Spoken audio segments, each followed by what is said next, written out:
So you see the glossy photos of the Swiss Alps. Oh, yeah. Everywhere. Yeah, the jagged, snow-capped peaks of the Matterhorn, those impossibly pristine lakes, and of course those perfectly timed red trains winding through like emerald valleys. It is iconic. Totally iconic. But then the travel industry basically points at a velvet rope and says, yeah, that'll be your entire life savings, please. Right. It's framed as this exclusive VIP club. Exactly. It's presented as luxury, or you just don't go. But what if that velvet rope is an illusion? What if that massive price tag is actually just a tax on people who blindly follow the standard tourist playbook? I mean, it's a really compelling premise, Yeah. because when you look closely at the underlying infrastructure of the country, well, Switzerland has this aura of being walled off by its sheer expense. But its systems are actually incredibly egalitarian if you understand them. Wait, egalitarian? That's not a word you usually associate with a Swiss vacation. Right, but it's true. We tend to think of budget travel as suffering, like eating stale crackers in a cramped, tiny room.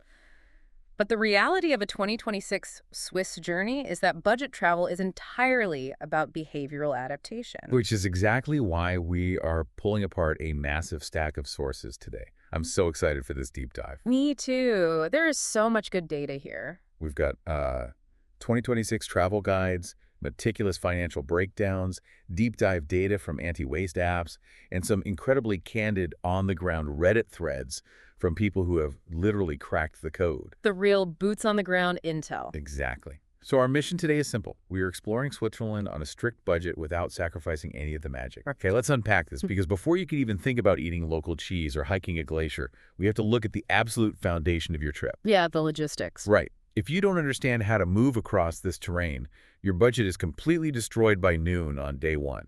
Oh, absolutely. The blueprint of movement is everything. And the single most critical piece of advice across every single piece of data we have is a software download. Just to download. Yes. Before you even board your flight, you must have the SBB mobile app installed and set up on your phone. I saw this constantly repeated in the guides. But I mean, for someone accustomed to just tapping a credit card on a subway turnstile, why is this specific app so mandatory for a beginner? Well, to understand that, we really have to look at how Swiss public transit actually works.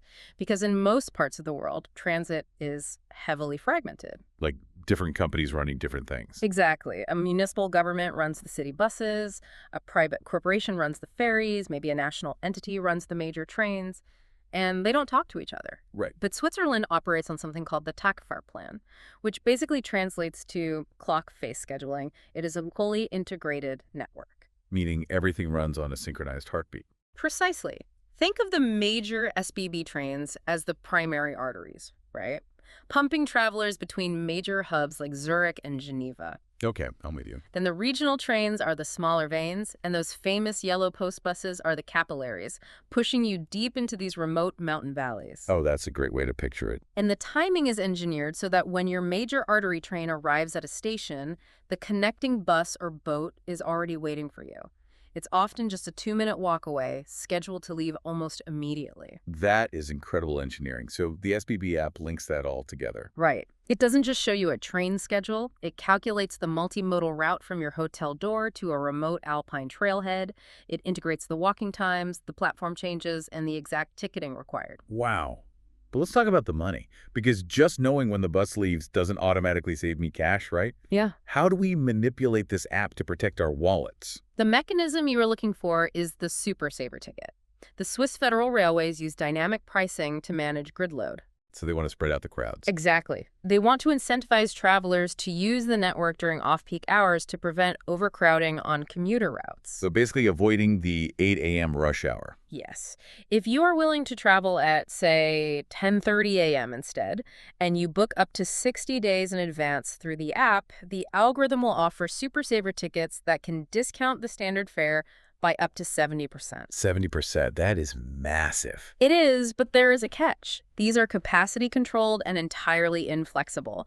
They tie you to that specific train at that specific minute. If you miss it, the ticket is completely void. Oh, wow. So the trade-off for the discount is the total loss of spontaneity. Precisely. Which brings us to the most agonizing spreadsheet calculation for anyone planning this trip. Yeah. The great debate.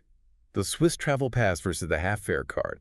I mean, the travel forums treat this like a heavyweight title fight. Oh, they really do. People get very passionate about it. It is the fulcrum upon which your entire budget balances. Yeah, the way I'm looking at it, the Swiss Travel Pass is essentially an all-you-can-eat buffet. You pay a massive upfront cost. Which is steep. Very steep. For 2026, we're looking at anywhere from 244 to 513 Swiss francs, depending on the duration. And then you just gorge yourself on transit without thinking about it. You just hop on and off. Right, it's very frictionless. But then the half-fare card is more like joining a VIP discount club.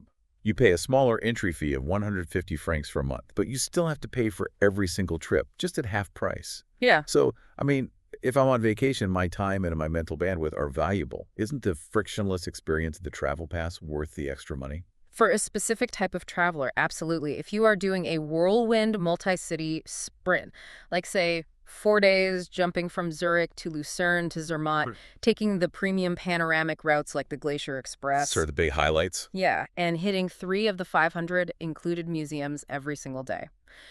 If you do that, the travel pass math works out. It is optimized for high-velocity consumption. But here is the critical flaw for the genuine budget traveler.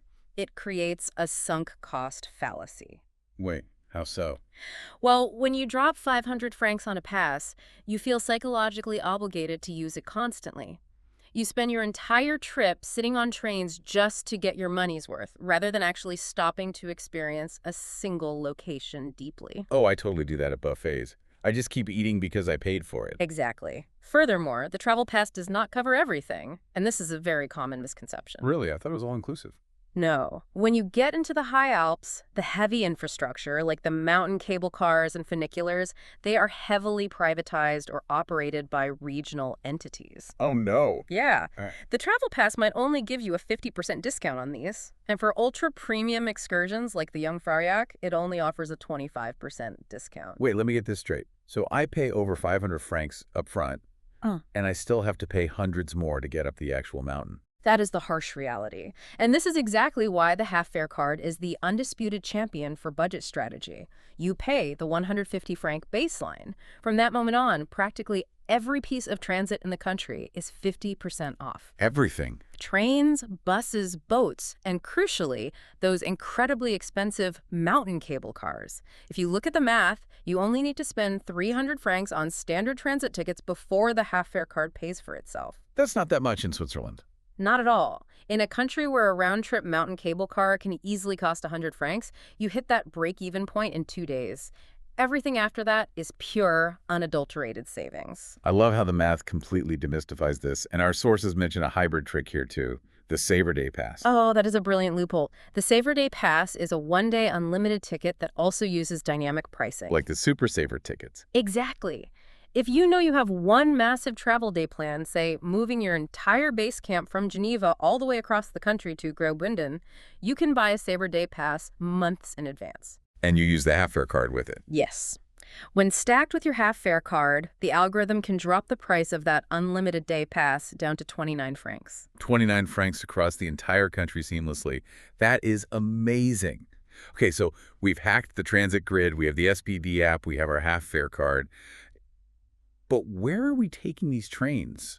Because the Reddit threads are incredibly vocal about the danger of tourist hubs. Oh, they are entirely correct. Yeah, staying the dead center of Zurich, Geneva, or Interlaken is apparently financial suicide. It is the premium you pay for immediate geographical convenience. But, we have to fundamentally redefine what inconvenient means in Switzerland. A travel planner in our sources laid out a fascinating base camp strategy. Right. They advise booking your lodging just 5 to 10 minutes outside of these major hubs. Okay, the example they gave was staying in a town called Veto, or Vevey, instead of the famous resort town of Montreux on Lake Geneva. But I have to push back here. In the U.S., if you tell me to stay just 10 minutes outside the city and rely on a regional commuter train, I am picturing a total nightmare. Oh, the suburban commute? Yes. I am picturing standing on a dirty platform for 40 minutes because the train is delayed, missing my connection, and basically ruining my entire morning. Is that 5-minute commute really viable there? I completely understand that anxiety. It is entirely justified based on North American transit models, but it simply does not apply to the Swiss TACPAR plan. Veto is quite literally a 5-minute train ride from Montreux. And it's actually reliable.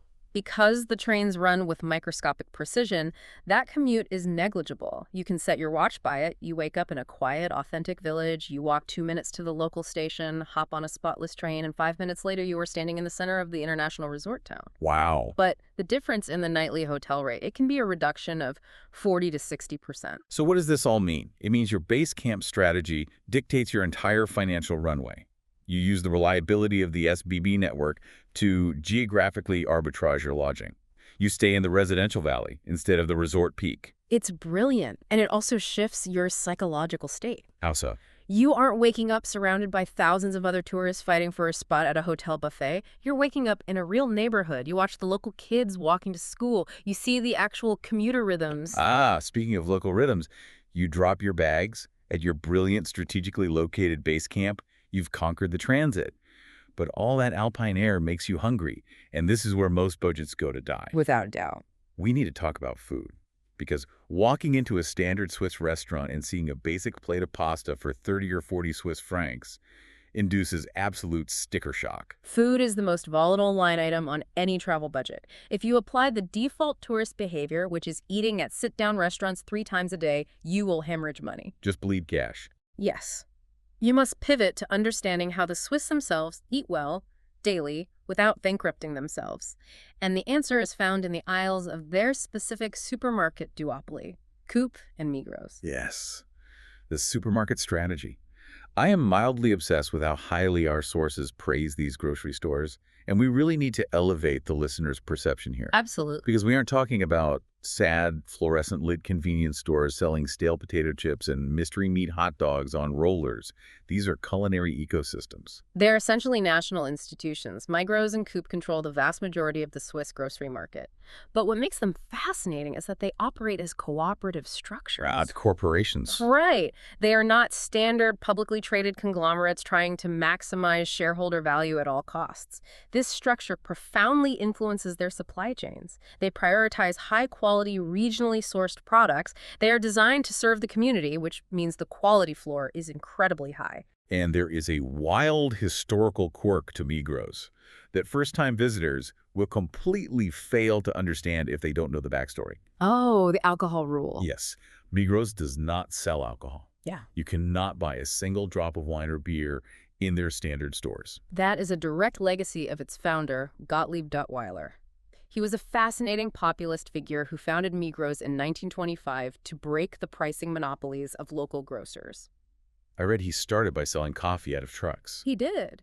He actually started by selling basic goods from mobile trucks out of the back of Fords.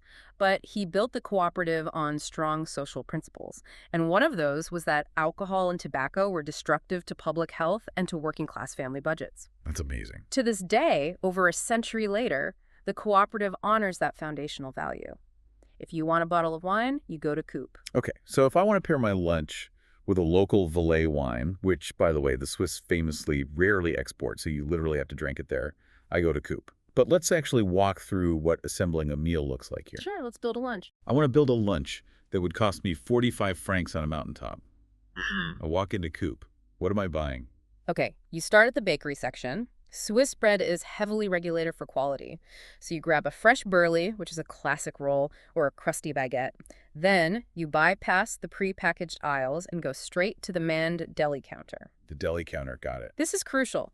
You don't need to buy huge blocks of cheese. You point to a massive wheel of aged Gruyere, or maybe a spicy Appenzeller, and ask them to slice off exactly 150 grams. Custom portion. Exactly. You do the same for the charcuterie, perhaps some air-dried Bündnerfleisch from Graubünden. Oh, that sounds incredible.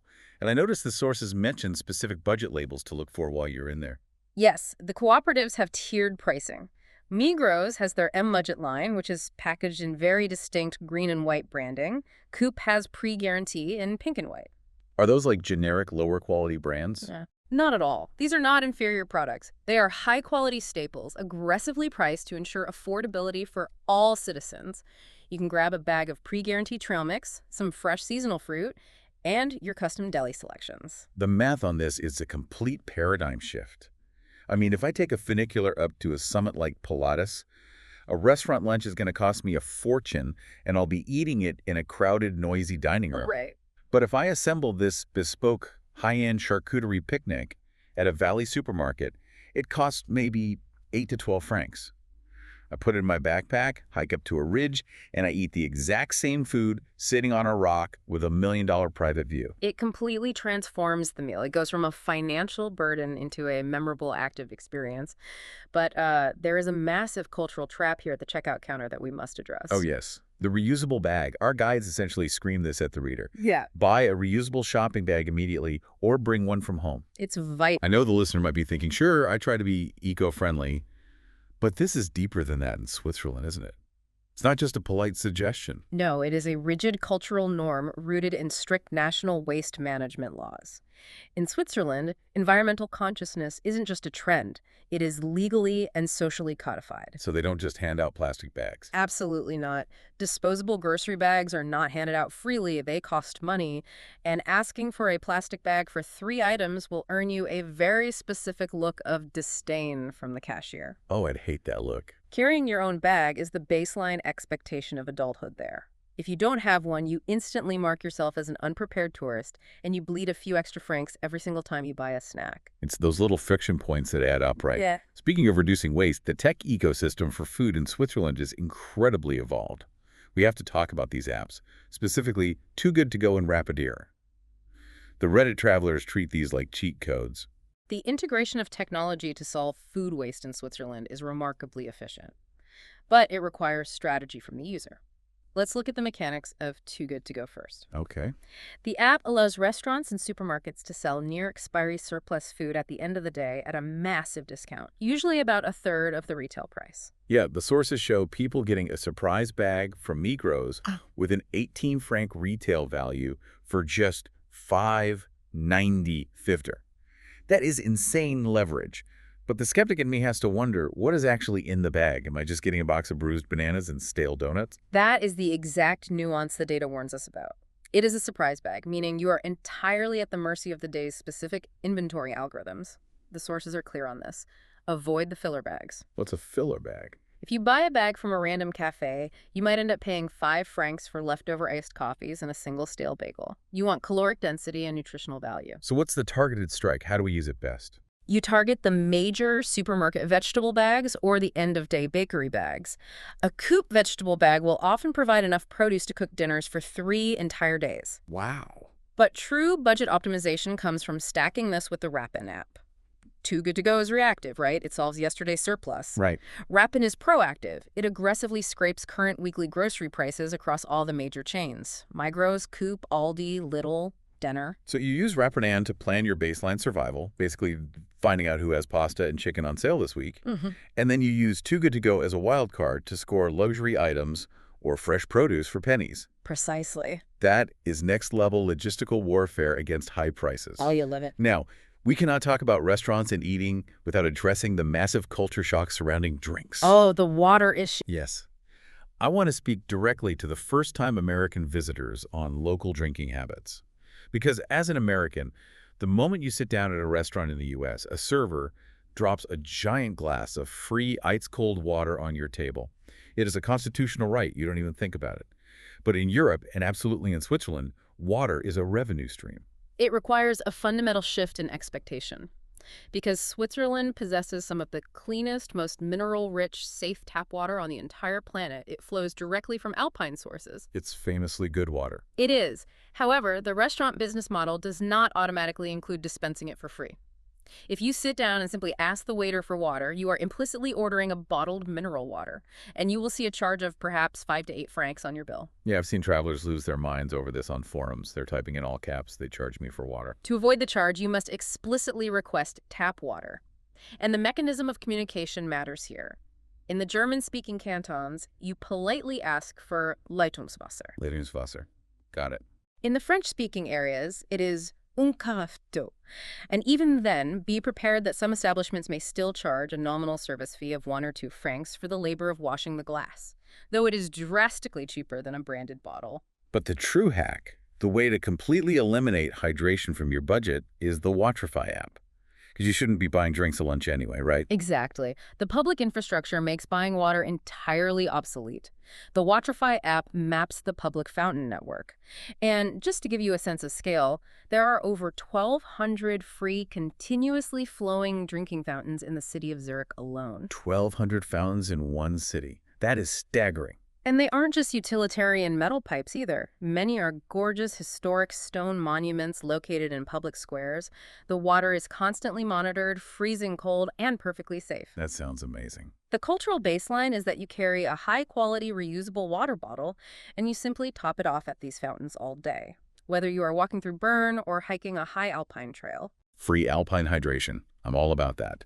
But what if you want something a bit stronger or just more interesting than water? We know Coop sells wine, but if I'm in a supermarket looking to try local beverages on a budget, what are the mechanics of that? Well, you bypass the tourist bars where a cocktail is 20 francs, obviously. Definitely. At Coop, you can find the discount label beers, like the pre-guarantee lager, for roughly half a Swiss franc a can. Half a franc. Yes, and it is perfectly drinkable.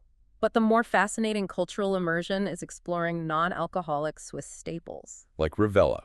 I saw this mentioned everywhere in the sources. Oh, Rivella is an absolute icon of Swiss identity. It's a carbonated soda, but the core ingredient is milk whey, which is a byproduct of the massive Swiss cheese-making industry. Wait, a soda made from cheese runoff? That sounds objectively terrifying. I know, it sounds totally counterintuitive, but the whey provides a unique, slightly tart, herbal flavor profile. It contains no milk, fat, or lactose by the time it is processed. Okay, that's a relief. It's incredibly refreshing. Drinking a Rivella while sitting on a mountain trail is a quintessential Swiss experience. Another staple is Ovomaltine, which is a malt extract drink that is consumed almost religiously for alpine energy. Exploring these supermarket aisles exposes you to the everyday products that locals actually consume, rather than the internationalized generic menus of tourist traps. Okay, so picture this. You've executed the base camp strategy. Mm. You're fed on high-quality, pre-guarantee charcuterie. You are deeply hydrated on free fountain water. The sun is starting to set behind the Alps. Where do you sleep? The biggest expense. Right, because a standard hotel can easily clear 200 francs a night. Let's look at sleeping on a shoestring and, importantly, the safety of the solo traveler. Accommodation is notoriously rigid. You can choose not to buy a coffee, but you must pay for a bed. However, Switzerland's unique socioeconomic environment opens up highly unconventional options. Interesting.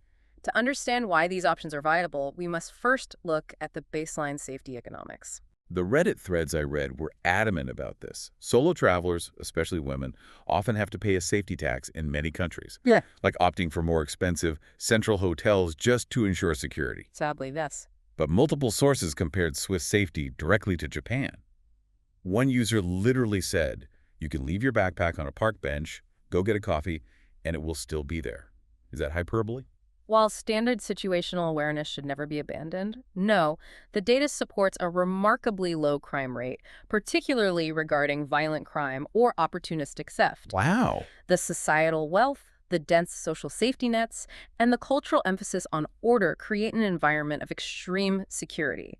This is a massive budget asset for the solo traveler. Because it opens up cheaper options. Exactly. It means you can comfortably pursue isolated or communal lodging options that you might instinctively reject in a less secure nation. Here's where it gets really interesting. Because when you strip away the fear, you can start looking at the weird stuff.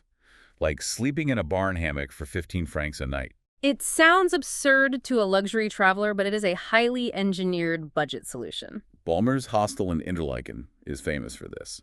But wait, a hammock in a barn in the Swiss Alps. As a solo traveler, my first thought is freezing to death in the middle of the night. How is that actually a viable strategy? Well, it works because it is a managed environment. Ballmer's utilizes an outbuilding, basically a rustic barn structure, and strings up heavy-duty hammocks. But they provide authentic, incredibly dense Swiss military wool blankets. Oh, so you're insulated. Very insulated. You are shielded from the wind, insulated by the wool, and you get access to the hostel's heated bathrooms, showers, and kitchen facilities. For 15 francs, which is literally the cost of a Starbucks latte and a pastry in Zurich, you get a safe place to sleep and a deeply memorable story.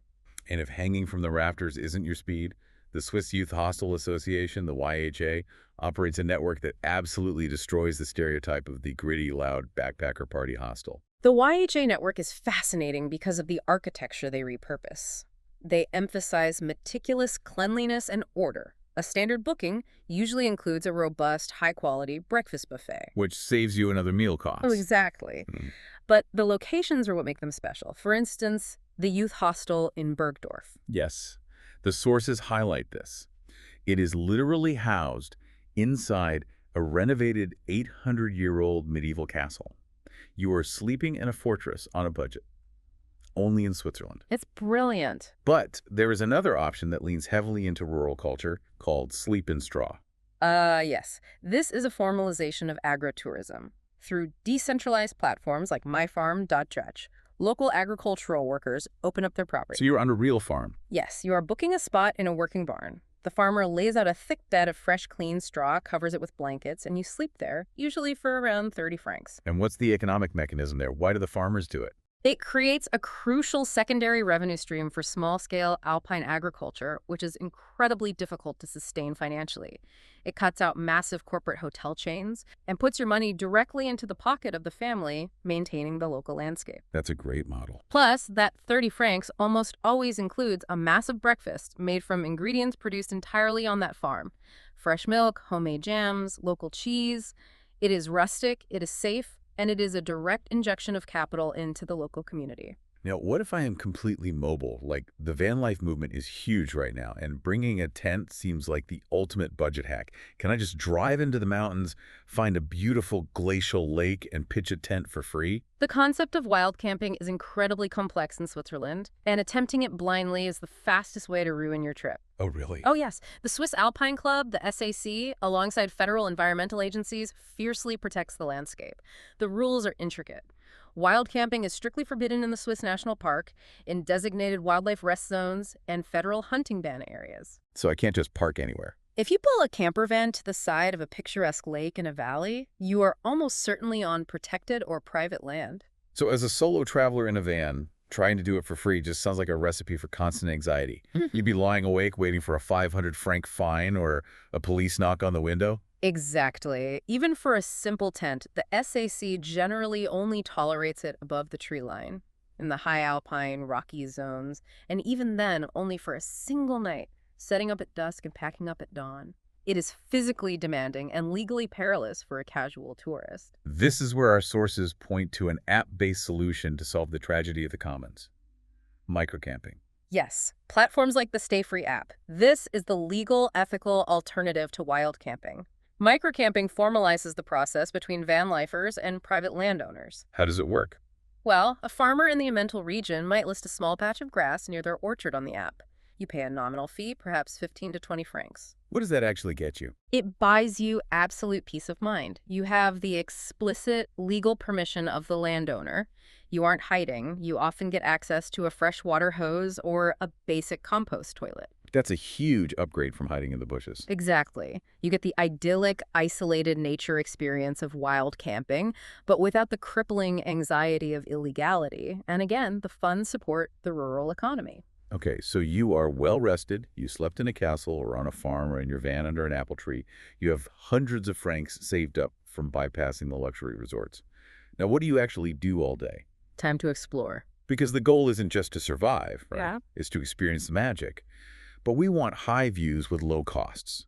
We are purposely avoiding the heavily marketed, overrun spots like Grindelwald. The great irony of modern Swiss tourism is that people will pay 200 francs to take a crowded train to a heavily constructed viewing platform, stand shoulder to shoulder with thousands of people, and consider that an authentic alpine experience. Which sounds miserable. Meanwhile, a completely free hiking trail in the next valley over offers profound silence and arguably superior geography. Let's map out exactly where the budget traveler goes. First up on our hidden gem route, the Jura Mountains, specifically Étang de la Guerre. Most tourists fixate entirely on the Bernese Alps or the Valais, the towering, jagged, snow-capped peaks. But the Jura mountain range runs along the northwestern border with France, and geographically it is entirely different. It is an older, rolling, deeply forested limestone range. Our sources highlight this specific lake, Étang de la Guerre, as a sanctuary for introverts and solo travelers. Why does it work so well? Because of the psychological relief it provides.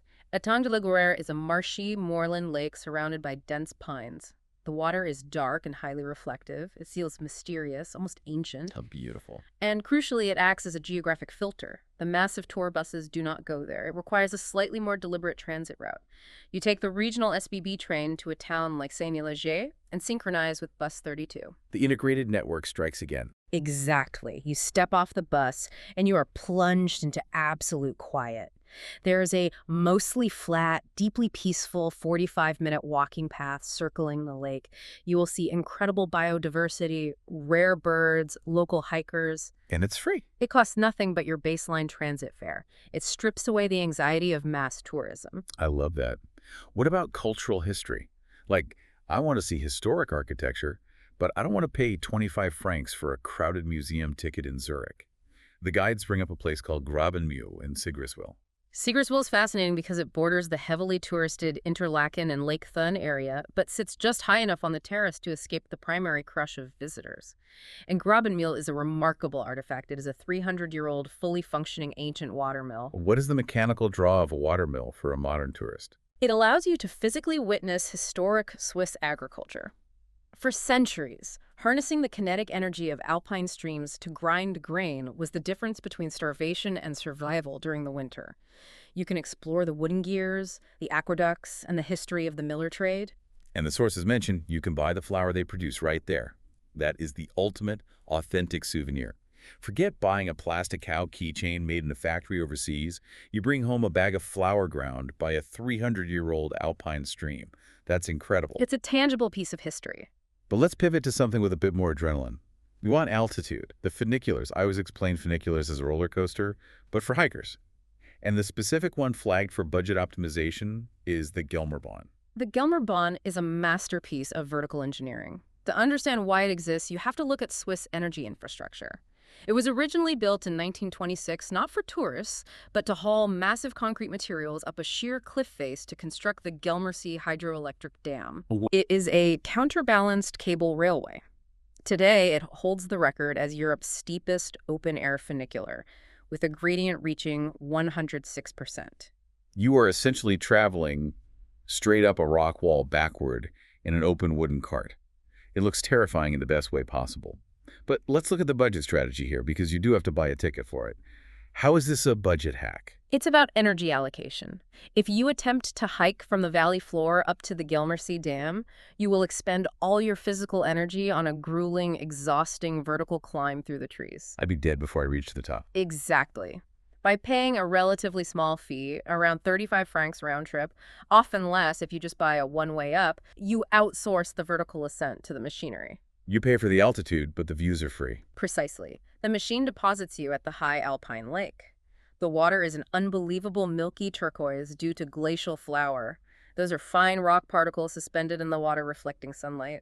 Once you're at the top, you don't spend another franc. You spend your day executing the stunning 2-hour circular hike around the dam's perimeter, walking over rocky outcrops and crossing narrow streams. You leverage a small capital output to unlock a massive, free wilderness experience. Did you eat your 8 franc coupe charcuterie sitting on the dam? Perfection. Let's do one more trail. The source is highlighted, Lago di Salseo. For this, we move to the extreme southeast, to the Graubünden canton, specifically Val Poschiavo. This valley is geographically south of the Alpine Divide, meaning it has a profound Italian influence in its architecture and language, but it remains fiercely Swiss in its organization. The sources describe a 2.5-hour trek to reach this lake. Yes, Lago di Salseo is hidden deep within a protected forest of larch trees. The biological quirk here is that larches are deciduous conifers. Their needles turn a blazing, fiery gold in the autumn before falling off. And the lake itself is famous for its optical properties. It is a vibrant, almost unnatural cobalt blue. But the trek is the key, right? That is the crucial mechanism of the budget traveler. A 2.5-hour hike with moderate elevation gain acts as a natural, impenetrable barrier against mass tourism. Lazy people don't go there. Exactly. Tour groups and luxury travelers generally do not walk 2 hours uphill to see a lake.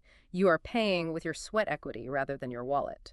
The physical effort is the currency that buys you isolation and pristine natural beauty. Sweat equity. I love that phrasing. But as you are out in these remote valleys exploring the watermills and the hidden lakes, you are invariably going to interact with the people who actually live there. You are no longer buffered by hotel concierges. True. Which brings us to the final and perhaps most vital aspect of our deep dive. Blending in. The mechanics of Swiss manners and etiquette. A traveler who understands and respects the local social contract will inevitably have a smoother, more enriching, and frankly cheaper experience than one who treats the country like an amusement park. The Swiss value social harmony above almost everything else. Let's start with a highly practical, almost uncomfortable tip pulled straight from a candid Reddit thread. The user wrote, "Lower your voice tone by 30%. Now, as an American, I know we carry a certain reputation. We get excited, we talk loud, we project our voices across a train car so our friend 3 rows down can hear us. Why is this such a massive friction point in Switzerland? It comes down to the cultural psychology of public space. In many American contexts, public space is seen as a stage for individual expression. In Switzerland, public space is a shared resource that must be protected. It's communal property. Exactly. The prevailing values are modesty, quietness, and order. When you project your voice across a train car, you are non-consensually forcing everyone else in that car to participate in your conversation. It is viewed not just as annoying, but as profoundly disrespectful and intrusive. So situational awareness is key. You speak in hushed tones on the SBB trains. You keep a low profile. Yes. And you couple that with basic linguistic respect. Switzerland has 4 national languages: German, French, Italian, and Romansh. Knowing which canton you are in and using the basic local greeting, a simple grüezi in Zurich or bonjour in Geneva, when entering a small shop or passing someone on a hiking trail, demonstrates that you recognize you are a guest in their community. That makes total sense. Another area where tourists accidentally cause chaos is waste management. Yeah. If you are staying in an Airbnb or a microcamp, you can't just throw all your garbage into one black bag and leave it on the curb. The Swiss recycling protocols are legendary for their complexity and strictness. Waste is meticulously separated: peat, plastic, aluminum, glass sorted by color, paper, cardboard, and compost. By color. Yes. Furthermore, standard trash can only be disposed of in highly specific, municipally taxed bags that you have to purchase. But so if a tourist just dumps a pile of unsorted trash in a regular bag at their microcamp, what actually happens? The local farmer or Airbnb host is the one who gets heavily fined or has to literally sort through your garbage by hand to fix it. It is a massive violation of the cultural emphasis on collective responsibility and environmental stewardship. Doing it right is free. Doing it wrong costs the locals money and goodwill. That is critical to know. Now let's tackle the biggest psychological hurdle for visitors from the U.S., the tipping culture. Or, more accurately, the structural lack thereof. This represents a profound difference in economic philosophy between North America and Switzerland. As an American, the guilt is deeply ingrained in me. If I go to a restaurant, receive adequate service, and don't add 20% to the bill, I feel like I've committed a moral crime. I feel like I'm literally taking rent money out of the server's pocket. How do I turn off that panic response when I am eating in a Swiss cafe? You turn it off by understanding the legal and economic framework of the society you are standing in. You have to look at the history. According to GastroSuisse, which is the National Employers Association for the hotel and restaurant industry, a mandatory service charge has been legally included in the displayed menu price since 1974. Wait, 1974? For 50 years, the price on the menu has been the final actual price. Precisely. The hospitality sector in Switzerland operates on the premise of a living wage. The staff, from the barista to the fine dining waiter, receive a proper, negotiated monthly salary, benefits, and vacation time. They do not depend on the arbitrary generosity of a tourist's gratuity to pay their heating bill or buy groceries. So when an American tries to force a 20% tip, what are they actually doing? Often they are causing confusion or awkwardly importing a foreign labor dynamic. In Switzerland, tipping changes from being a mandatory wage supplement, basically a hidden tax on the consumer to subsidize the owner's payroll, into a genuine voluntary gesture of personal thank you for exceptionally attentive service. Okay, so if I have a great meal, and the server was wonderful, and I genuinely want to show appreciation without making it weird or violating the social norm, what is the actionable mechanism? The universally accepted mechanism is simply rounding up to a convenient whole number. If you have a casual lunch and the bill is 47 Swiss francs, you might hand the server a 50-franc note and simply say, keep the change. Or if paying by card, tell them to make it 50. If you buy a coffee for 4.60, you round up to 5 francs. No calculators, no multiplying the tax by 2, no 18.5% math equations at the table. You just smooth out the change. Exactly. And for hotel staff, such as a bellhop who physically assists you with heavy bags to your room, a small cash tip of 1 to 2 francs per bag, handed directly to them, is a standard and appreciated gesture. But the fundamental rule is that you must never feel coerced into tipping, and you should absolutely never reward poor service out of a misplaced sense of cultural guilt. That is so psychologically liberating. If we connect this to the bigger picture, treating service workers as properly compensated professionals fundamentally changes the dynamic of your entire interaction. It removes the transactional tension. Right. The server isn't aggressively trying to upsell you or rush you off the table to flip it for another tip, and you aren't stressing about calculating the bill. It elevates the interaction from a transaction to an experience of genuine, dignified hospitality for both parties. A dignified exchange. I think that perfectly encapsulates everything we've talked about today. Let's bring this all home and summarize the ultimate 2026 Swiss budget playbook. It's quite the list. First, your movement dictates your money. Download the SBB app, understand the clock face integrated schedule, and aggressively leverage the half-fare card to slash 50% off everything, including those privately owned mountain railways. Keep your base camp 5 minutes outside the major hubs to instantly halve your lodging costs. The geographical arbitrage. Exactly. Second, eat like a local citizen. Embrace the Coop and Migros cooperatives. Understand the 1925 history of why Migros doesn't sell alcohol. Carry your reusable bag to avoid the wrath of the cashier. Build your own deli counter charcuterie boards. Outsmart the system with the Too Good To Go and Rapid apps. And stay hydrated purely on the infrastructure of the 1,200 free public fountains. Brilliant strategy. Third, sleep creatively. Utilize the baseline safety of the country to stay in medieval castle youth hostels, farm barns on fresh straw, or use the Stay Free app to legally microcamp and support local agriculture without violating the strict SAC Alpine rules. Keeping it legal and cheap. And finally, bypass the crowded, overpriced viewing platforms. Pay for the vertical ascent on the Gelmerbahn, but hike the horizontal perimeter. Spend your sweat equity hiking to the cobalt waters of Lago di Sauceo or wandering the quiet, mysterious trails of Etang de la Gruyere. And as you interact with the locals, lower your volume, meticulously sort your recycling, and leave your 20% tipping anxiety at the border. It is a comprehensive logistical strategy. But, beyond the logistics, it shifts the focus of travel from line consumption to active connection. And this leads me to a final thought I would encourage you to consider. Well, please share. We are conditioned to view a budget strictly as a restriction. We see it as a barrier to having a good time.